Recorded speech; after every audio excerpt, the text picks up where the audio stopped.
Salsa's good, salsa's tasty. Sometimes salsa costs a little bit of money when you go to the store. We're going to make our own salsa here, which is going to be better than what you can buy, tastier, and probably even better for you. So we're starting with some simple ingredients here, some cilantro, some garlic, some tomatoes. I chose Roma tomatoes here, a couple jalapenos, a lime, a little bit of red onion, and some salt, and just a pinch of cayenne. So I'm going to start by chopping up my garlic here. And I have 5-6 cloves. You know, if you keep your clove of garlic to tomato ratio on, I think you're probably doing okay. I'm going to drop these in my food processor here. And while those caps are chopping up and flying all over the place, I'm going to put my hand over it. And they make these great little covers here. They work well too. So we'll let those guys chop up just a little bit. Turn that off.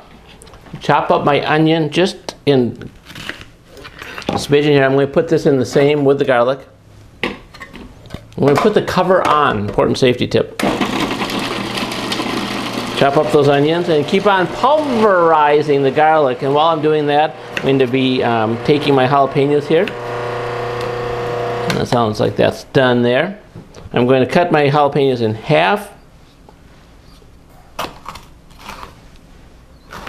And then I'm going to quarter them before I put them into the magical food processor here. So these can join the garlic and the onions. You want to make sure these get nice and fine. Sometimes, you know, your jalapenos just kind of chop in and goop it up. Just pulse it occasionally and it will be happy again. You want to mix these up fine because your heat is coming from your jalapenos. So wrap that up here, and whoa, we have a tasty and a need for a little bit of smell-o-vision here because that's a tasty little combination we got. So I got this here. Now we're going to go to the big side of the food processor, put my bigger blade in here, and take my Roma tomatoes, you know, stem them off. If you take the little stem off, I think it might be even a little nummier for you. Then you might want to just cut them in half before you put them in. Maybe even quarters. But never, yeah, we like to go back and little memory lane about how to cut up potatoes. We're not even going to teach you that with our tomatoes here. You want to cut these up so they chop up quicker and they're kind of a little coarser. So I'm going to take these guys, drop them in here.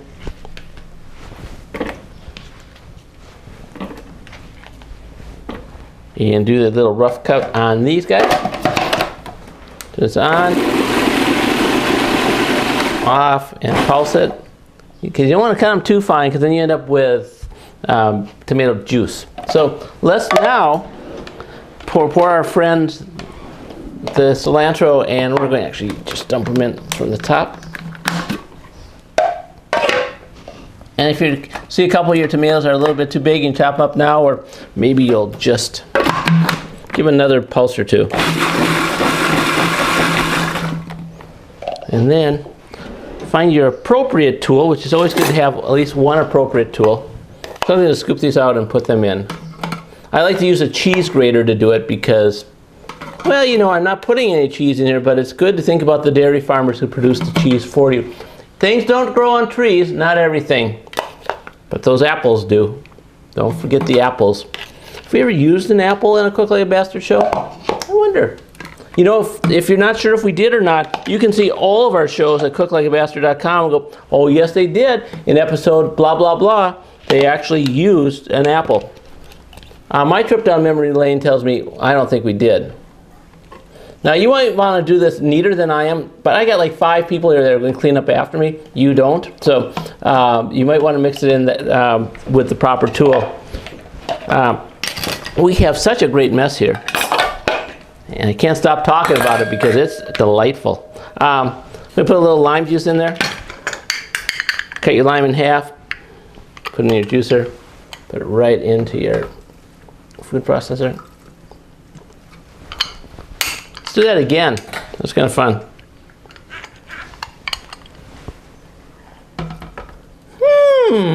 That's some lime.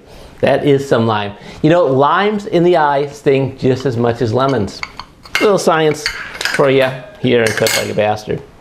So I am going to coarsely chop my cilantro before I put it in there, because I love the taste of cilantro.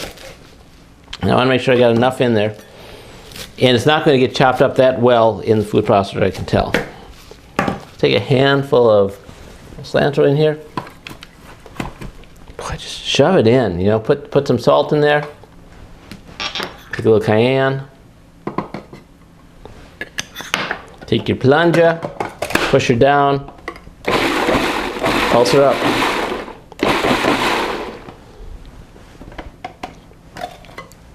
Take it out, open it up, find a clean utensil. So make sure you got the right quantities here.